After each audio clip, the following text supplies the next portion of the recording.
D dollarisation इसी को कहते हैं कि कमोडिटीज मार्केट में, एक्सपोर्ट में डॉलर को प्राइमरी करेंसी ना मान के तमाम दूसरे चीजों से ट्रेड करना।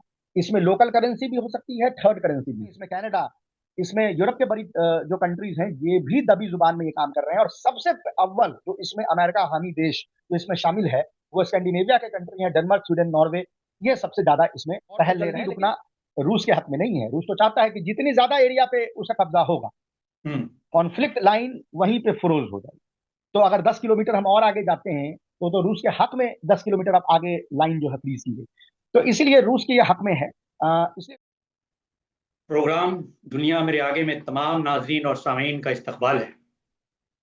मैं हूं आपका मेज़बान सैयद खुर्रम रज़ा, कौमी आवाज़ का डिजिटल एडिटर। ये प्रोग्राम नेशनल हेराल्ड, नवजीवन और कौमी आवाज़ की जानिब से पेश किया जा रहा है। आज की गुफ्तगू में हम आलमी सियासत और मईशत के दो ऐसे मौज़ूआत पर गुफ्तगू करने जा रहे हैं जो आने वाले बरसों में दुनिया की सिमत मुतय्यन कर सकते हैं। एक तरफ डी डॉलराइजेशन का बढ़ता हुआ रुझान, जहां कई ममालिक अमरीकी डॉलर की बालादस्ती को चैलेंज करते हुए मुतबादिल मालियाती निज़ाम की तलाश में है। सवाल यह है कि क्या ये महज सियासी दबाव की हिकमत अमली है या वाकई आलमी मईशत एक नए दौर में दाखिल हो रही है। दूसरी जानिब रूस और यूक्रेन की जंग है, जो सिर्फ दो ममालिक का तनाज़ा नहीं रही बल्कि यूरोप की सलामती, आलमी ताकतों का तवाज़ुन और अमन के मुस्तकबिल से जुड़ चुकी है। हाल ही में यूक्रेन सदर जेलेंस्की ने डेडलाइन का जिक्र किया है। हम इस डेडलाइन की हकीकत जानने की कोशिश करेंगे। सबसे पहले सवाल में हम अपने मेहमान सौरभ कुमार शाही से अपने नाज़रीन और सामीन के लिए जानना चाहते हैं कि ये डी डॉलराइजेशन बुनियादी तौर पे है क्या। जी, जैसा कि आप नाम में ही देख रहे हैं कि डॉलराइजेशन का मतलब है कि जिस कोई ऐसी चीज जिसमें डॉलर डोमिनेंट हो, यानी कोई दुनिया का जो फिनेंशियल मार्केट है या दुनिया का एक्सपोर्ट है, दुनिया की ट्रेड है, रिजर्व करेंसी की जहां बात आती है वहां डॉलर का as a supreme currency rule करना, उसको डॉलराइजेशन कहते हैं। डी डॉलराइजेशन कहने का मतलब है कि इन सारे चीजों में रिवर्सल देखी जाए, यानी ज्यादा से ज्यादा ट्रेड जो है वो उसमें जो डॉलर का रोल है वो घटता जाए, फिनेंशियल मार्केट में, इंस्ट्रूमेंट्स में घटता जाए, कमोडिटीज में घटता जाए। और जो रिजर्व करेंसी की तरह दुनिया इसको यूज करती है उसमें अगर आप किसी किस्म की कमी देख रहे हैं तो उसको डी डॉलराइजेशन कहते हैं। याद रहे, डी डॉलराइजेशन कोई कॉन्सर्टेड कैंपेन नहीं है। ऐसा नहीं है कि दुनिया के कोई एक मुल्क या दो चार ममालिक मिलके इसको इम्प्लीमेंट करने की कोशिश कर रहे हैं। ये एक बड़ा ही ऑर्गेनिक प्रोसेस है जो अपने आप हो रहा है। हालांकि इसमें बाकी जो ममालिक हैं उनके भी इंटरेस्ट हैं और वो इसको कम और ज्यादा करने में मदद करते हैं, लेकिन हो ये अपने तरीके से रहा है, यानी अपने प्रोसेस से ही ये हो रहा है। और प्रोग्राम के शुरू में ही हम थोड़ा सा बता दें कि ये कहाँ पर पहुंचा हुआ है ताकि हम फिर आगे इसको और डिटेल में बात कर सकें। डॉलर में इंटरनेशनल ट्रेड सबसे हाईएस्ट 1999 में पहुंचा, जब 72 से करीब 74% दुनिया का की ट्रेड डॉलर में की जाती। ये नंबर आज, अब हम जो फरवरी महीने में एक दूसरे के साथ बैठ के बात कर रहे हैं, तो ये 74% से घट के 56% पे आ चुकी है। तो आप एक क्लियर देख सकते हैं कि एक डिपार्चर होता हुआ दिख रहा है। हालांकि अभी भी ये 50% से ऊपर है। और इसमें एक और चीज साथ में मैं जोड़ दूं कि इसी महीने जो हुई है जिसके कारण से आज हम जो प्रोग्राम कर रहे हैं, उसका रीजन ये है कि जिस तरह से गोल्ड के प्राइसेस आपने देखे होंगे पिछले 18 महीने में 2 गुना हो गए। लगभग आप डबल गोल्ड प्राइसेस देख रहे हैं लास्ट के 18 मंथ में। यानी फॉरेन जो सेंट्रल बैंक है वो जो अपनी होल्डिंग रखते हैं, वो पिछले 30 साल में पहली बार ऐसा हुआ है जब गोल्ड में होल्डिंग डॉलर में जो दुनिया के बैंक्स की होल्डिंग है उससे ज्यादा हो गई है। आज अगर हम जिस दिन बैठे हुए हैं और ये बात कर रहे हैं, उस दिन गोल्ड में होल्डिंग पूरे दुनिया की 4 ट्रिलियन डॉलर के वर्थ की है, और डॉलर में होल्डिंग 3.9 ट्रिलियन डॉलर के वर्थ की है। तो जिसको एक अंग्रेजी में जो हम कहावत कहते हैं, क्रॉसिंग द रूबिकॉन, वो रूबिकॉन इस महीने क्रॉस हो गया है। लेकिन इतनी शांति से क्रॉस हुआ है कि इसको लेके कोई आप हो हंगामा हल्ला गुल्ला कुछ शोरगुल नहीं सुन रहे हैं। लेकिन इसका मतलब ये नहीं है कि पीछे चीजें चल नहीं रही। यानी कि आपने जो बताया कि ये हकीकत है, कोई सियासी नारा नहीं है, तो इसकी मैं तफसील से जानना चाहता हूँ कि डी डॉलराइजेशन बेसिकली बुनियादी तौर पे है क्या। अब देखें, इसको इस तरह से देखें कि भारत को रसिया से तेल खरीदना है। हम्म। तेल भारत रूस से खरीद रहा है। न रूस की करेंसी डॉलर है, न भारत की करेंसी डॉलर है। हम्म। लेकिन भारत रूस से जो तेल खरीदेगा उसकी पेमेंट वो डॉलर में करता है। ठीक है। यानी डॉलर अकाउंट बनाई जाती है, डॉलर अकाउंट प्रोसेस होता है, उससे पेमेंट उसकी होती है। भारत जो डॉलर रूस को देता है, फिर फर्ज करें कि रूस उसी डॉलर से फिर चीन से कोई सामान खरीदता है जो उसको खरीदना है। ठीक है। अब अगर ये हो कि किसी कारणवश, जैसे अभी हमने देखा कि यूक्रेन वॉर को लेके आपने प्रतिबंध डॉलर पे लगा दी, यानी रूस पे आपने प्रतिबंध लगा दिया, तो रूस अगर डॉलर में कोई भी चीज खरीदेगा तो वो अकाउंट आप अमेरिका यूनिलैटरली फ्रीज कर सकता है। ये काम दुनिया की और कोई देश नहीं कर सकती, क्योंकि किसी का करेंसी वर्ल्ड की रिजर्व करेंसी नहीं है एक्सेप्ट फॉर यूनाइटेड। तो रूस ये भारत को कहेगा कि ऐसा करो कि तुम हमें डॉलर में ना देके कुछ पेमेंट हमें रूबल में कर दो, कुछ हमें रुपया में कर दो, और कुछ हमें चाइनीज युआन में कर दो। उससे क्या होगा कि जो रूबल में पे किया वो तो सीधा आ गया, जो रुपए में पे किया उससे भारत से अगर कुछ चीज रूस को खरीदना हो, फर्ज करें कि बासमती राइस बहुत बड़ी तादाद में खरीदी जा रही है, वो भारत को उसमें रुपए से पे कर देगा। और जो युआन में उसको भारत ने पे किया है, वो उससे वो चाइना से सामान खरीद सकता है। तो सडनली ये जो 3 कंट्री हैं यहाँ, रशिया, चाइना और भारत, इसके दरमियान से आपने देखा कि डॉलर काफू हो गया। डी डॉलराइजेशन इसी को कहते हैं कि कमोडिटीज मार्केट में, एक्सपोर्ट में डॉलर को प्राइमरी करेंसी ना मान के तमाम दूसरे चीजों से ट्रेड करना। इसमें लोकल करेंसी भी हो सकती है, थर्ड करेंसी भी। लेकिन ये प्रोसेस इतना आसान नहीं है। क्यों नहीं है? क्योंकि जिस किस्म का free floating international currency dollar है, उसके मुकाबले की दुनिया की और कोई करेंसी नहीं है। ना तो यूरो है, ना तो पाउंड है, ना तो युआन। कोई भी इंटरनेशनली उस तरह से फ्लोट नहीं करती। इसीलिए जो है आप ये प्रोसेस देख रहे हैं, ये स्लो है, यानी धीरे धीरे हो रही है। लेकिन इसका मतलब ये नहीं है कि प्रोसेस हो नहीं रहा।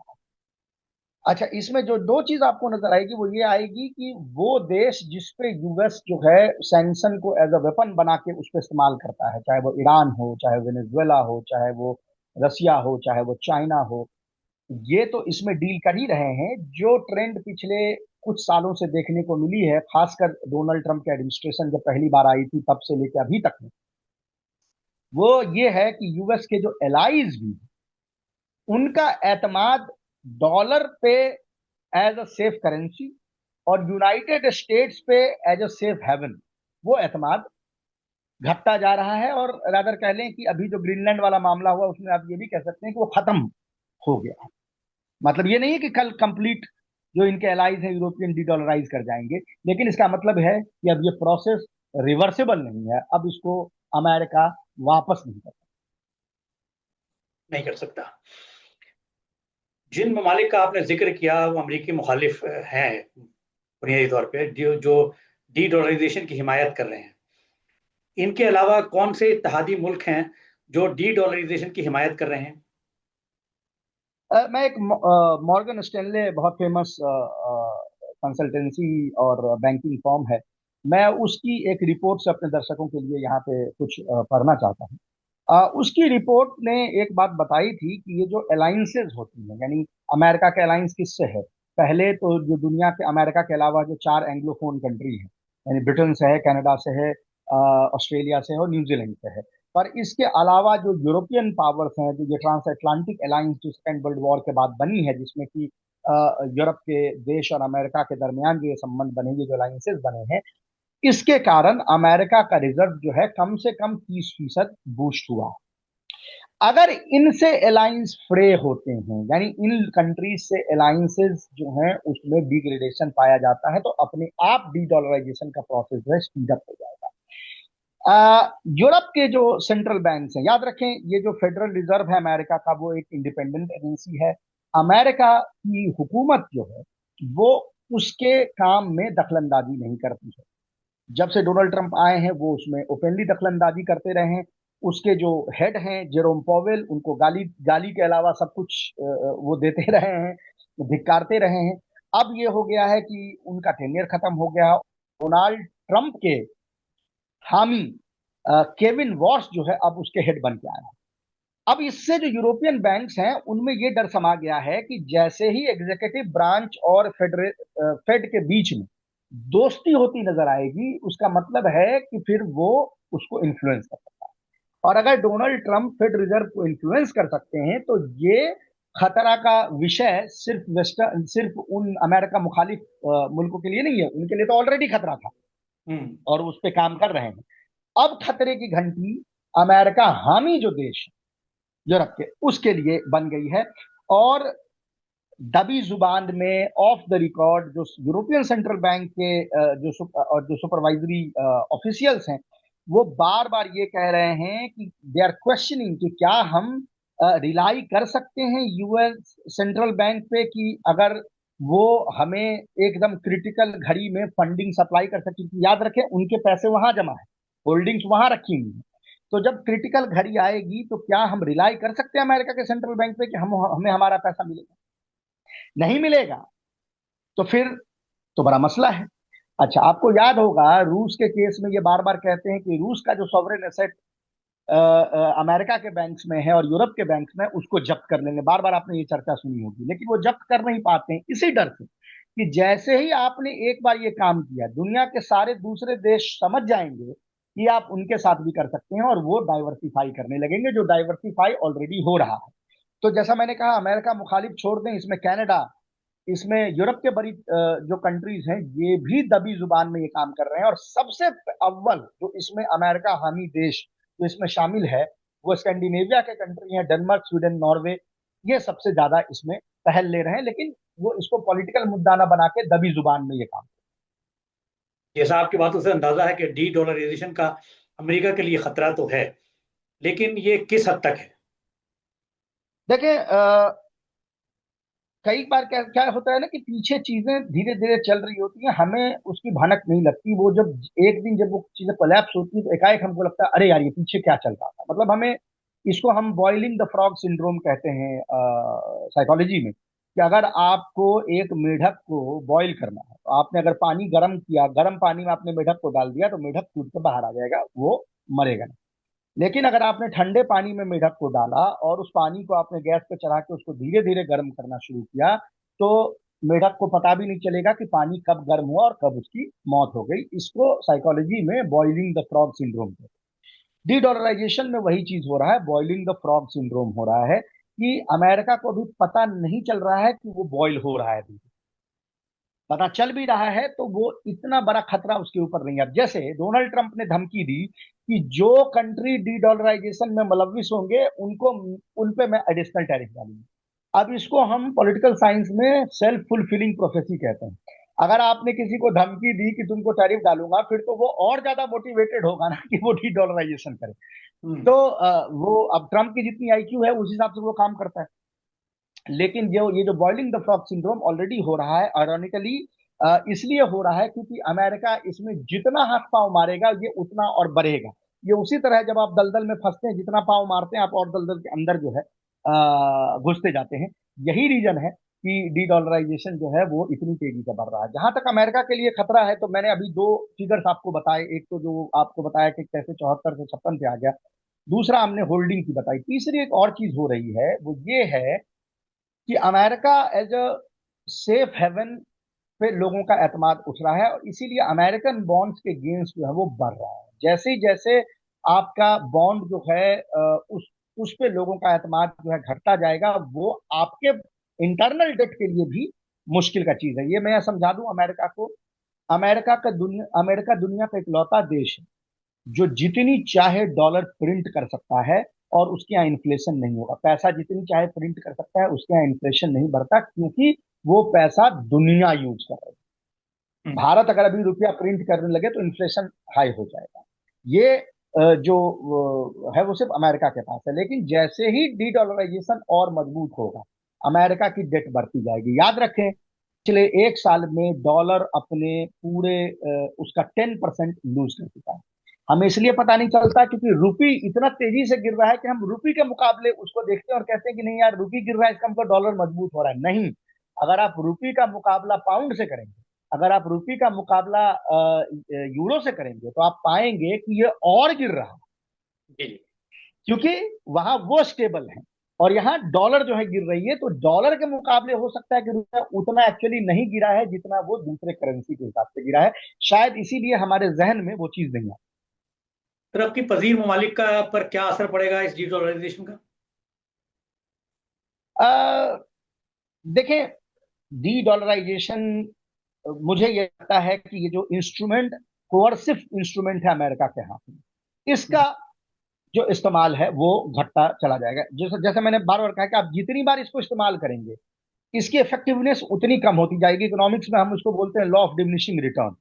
मैंने पहली बार आप पे अगर हमला कर दिया तो उसकी उसकी वैल्यू है, लेकिन अगली बार से आप भी तैयार रहेंगे कि ये आदमी मेरे पे हमला कर सकता है। इसको लॉ ऑफ डिमिनिशिंग रिटर्न कहते हैं ना। हर बार आप उस चीज का इस्तेमाल जितनी बार करते जाएंगे, उसका वैल्यू उतना घटता जाएगा।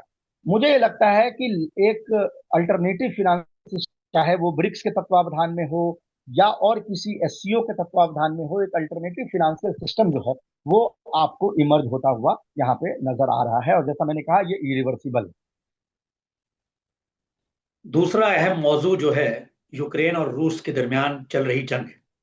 क्या इसमें अमेरिका या खुद जेलेंस्की की जानिब से कोई डेडलाइन, यानी जून में जंग बंदी का जिक्र है, और अगर है तो जून ही क्यों? टाइमलाइन तो अमेरिका अपने तरीके से लगाता रहता है, वो टाइमलाइन अभी तक फॉलो हुई नहीं। मसला ये है कि यूक्रेन में भी अमेरिका का कोई बहुत ज्यादा, मतलब वो दखल तो है, वो हथियार वगैरह तो रोक सकता है, लेकिन यूक्रेनियन जो रोग एलिमेंट हैं उनके काम को नहीं रोक सकता। अभी आपने देखा, 2 रोजा मुज़ाकरात जो हैं वो अबू धाबी में पेश आए, और उसके नेक्स्ट डे के नेक्स्ट, मतलब उसके 2 दिन बाद ही जो एक बहुत बड़े जनरल थे रशिया के, उसके ऊपर हमला करवा दिया यूक्रेन ने, उनको मारने की कोशिश की। तो अब ऐसे सूरत हाल में रशिया को, अच्छा, it works for Russia, Russia को भी पता है कि वो शहर दर शहर जीतता जाएगा, वो यूक्रेन के एनर्जी इंफ्रास्ट्रक्चर को डिग्रेड करता जाएगा। वॉर को जल्दी रुकवाना यूक्रेन के हक में है, वॉर को जल्दी रुकना रूस के हक में नहीं है। रूस तो चाहता है कि जितनी ज्यादा एरिया पे उसका कब्जा होगा, हम्म। कॉन्फ्लिक्ट लाइन वहीं पे फ्रोज हो जाए। तो अगर 10 किलोमीटर हम और आगे जाते हैं, तो रूस के हक में 10 किलोमीटर अब आगे लाइन जो है फ्रीज की गई। तो इसीलिए रूस के ये हक में है। इसलिए रूस कहता है कि हम सीज फायर नहीं करेंगे, कि सीज फायर का फायदा उठाती है यूक्रेन रियार्म होने के लिए। तो बोलता है हम सीज फायर नहीं करेंगे, जो भी डील होगा वो फाइनल डील होगा। और इसीलिए जो डेडलाइंस अमेरिका लगाता है, वो डेडलाइन जो है वो कभी फॉलो यूक्रेन नहीं करता। मैं इसमें तफसील से आपसे जानना चाहता हूं, इस जंग ने आलमी सियासत और मीशत को किस तरह मुतासर किया? देखते हैं, इकोनॉमिक इफेक्ट तो आपको नजर आ ही रहा है कि यूरोप की जो डिपेंडेंसी अमेरिका पे हुई है, और एक यूरोप का जो आप डी इंडस्ट्रियलाइजेशन देख रहे हैं, वो कंप्लीट हो चुका है। यूरोप का पूरी की पूरी जो इकोनॉमी थी, उसका जो इकोनॉमिक मॉडल था, वो इस बिना पे था कि सस्ते गैस रूस से हम लेंगे और उससे हमारा इनपुट कॉस्ट कम होगा और हम प्रोडक्शन करते रहेंगे। वो सस्ता गैस अमेरिका ने बम मार के उड़ा दिया, नॉर्थ स्ट्रीम। अब ना वो सस्ती गैस, और जब सस्ती गैस आपके पास नहीं है तो गैस तो आप कहीं से लेंगे। तो आप अमेरिका का शेल गैस और ये तमाम चीजें ले रहे हैं जो एक्चुअली में महंगी पड़ती है। तो सडनली इनपुट कॉस्ट बढ़ गया, आपके प्रोडक्ट्स अब चाइना के मुकाबले कॉम्पिटिटिव नहीं रह गए हैं। जब आपके प्रोडक्ट चाइना के मुकाबले कॉम्पिटिटिव नहीं रह गए, तो उन क्षेत्रों में भी जहां आपकी बर्तरी चाइना पे थी, फर्ज करें कि जैसे हाईटेक इंडस्ट्रीज में आपकी बर्तरी थी, वहां पे भी अब चाइना आपको पछाता है। तो एक यूरोप का जो इकोनॉमिक डिक्लाइन है वो आपको नजर आ रहा है। सोशल डिक्लाइन भी आपको इसकी नजर आ रही है, क्योंकि जैसे ही नेटो में यूरोप जो है 1-1.5% अपने बजट का खर्च करता है। अब डोनाल्ड ट्रंप सब पे प्रेशर डाल रहे हैं कि 5-5% खर्च करो, तो वो 4% कहाँ से आएगा? वो कहीं से तो खींचा जाएगा। तो वो जो सोशल प्रोग्राम है जिसकी लोग आदी हो चुके हैं, वहां से पैसे लिए जा रहे हैं। तो इससे यूरोप में आपको अनरेस्ट और दिख रही है। और जो दाएं बाजू की पार्टियां हैं, वो इस अनरेस्ट का फायदा उठा के तमाम जगहों में सत्ता में बार बार रिटर्न कर रही हैं। कुछ जगहों पे जो बाएं बाजू की भी जो एक्सट्रीम पार्टीज हैं, वो भी सत्ता में आ रही हैं। यानी ये जो centrist, centre left, centre right कोalition जो यूरोप को रूल करता रहा है पिछले 70 सालों से, उसका आप हमें धीरे धीरे डिमाइस अपने आंखों के सामने में देख रहे हैं। और ये मेरे ख्याल से यूरोप के लिए बहुत ही, यानी खतरे का वो विषय बन चुकी है। इंटरनेशनली भी जैसा हमने कहा कि एक एक रफ इनफॉर्मल अलायंस जो है वो रशिया और चाइना के बीच आपको नजर आ रही है। भारत ने तेल लेना कम किया है रशिया से। चाइना ने इस महीने, पिछले 2 महीने में तेल लेना बढ़ा दिया है। दुनिया में एक अमुक अमाउंट ही तेल निकलता है। आप एक आदमी नहीं लेगा तो कोई दूसरा लेगा, यानी वो कान इधर से पकड़िए उधर से पकड़िए, वो घूम फिर के कहीं ना कहीं पहुंच जाता है। रशिया ने अभी तक फिनेंशियल प्रेशर सस्टेन किया है। कितने दिन कर सकता है ये, इसकी कोई पेशन गोई हम नहीं कर सकते। हो सकता है साल भर और कर ले, हो सकता है 1.5 साल और कर ले। इसीलिए वो भी ये लड़ाई बंद करना चाहता है। लेकिन अगर आप तमाम पार्टीज को देखें जो इस लड़ाई में इन्वॉल्व हैं, तो सबसे अच्छे फिनेंशियल कंडीशन में अभी रशिया ही है। और वो इसको कई सालों, अभी साल 1.5 साल कम से कम बिना किसी मेजर प्रॉब्लम के इसको कंटिन्यू कर सकता है। उसके बाद हो सकता है कि जो इकोनॉमिक प्रेशर्स हैं वो हेवी होने लगे रशिया के ऊपर में। लेकिन 1-1.5 साल का वक्फा उसके पास है, जिसमें कि वो मजीद एरियाज जो है वो जीत सकता है, मजीद अपने आप को यूक्रेन में इंट्रेंच कर सकता है और अपने इकोनॉमिक, पॉलिटिकल और मिलिट्री गोल्स को फर्दर अचीव कर सकता ये थे हमारे मेहमान सौरभ कुमार शाही, जो हमारे नाजरीन को आलमी मुद्दों के ताल्लुक से रोशनास करा रहे थे। हमेशा की तरह आखिर में मैं तमाम नाजरीन और सामाईन से गुजारिश करता हूँ कि वह अपनी कीमती आरा और ताजीज़ हमें ज़रूर इरसाल करें, ताकि हम प्रोग्राम दुनिया मेरे आगे को आपके लिए मज़ीद दिलचस्प, जामे और बामाने बना सकें। हम अगले प्रोग्राम में फिर हाजिर होंगे, एक नए रुख और एक नई सोच के साथ। तब तक के लिए अपनी मुस्बत सोच को जिंदा रखिए और प्रोग्राम दुनिया मेरे आगे को देखते रहिए।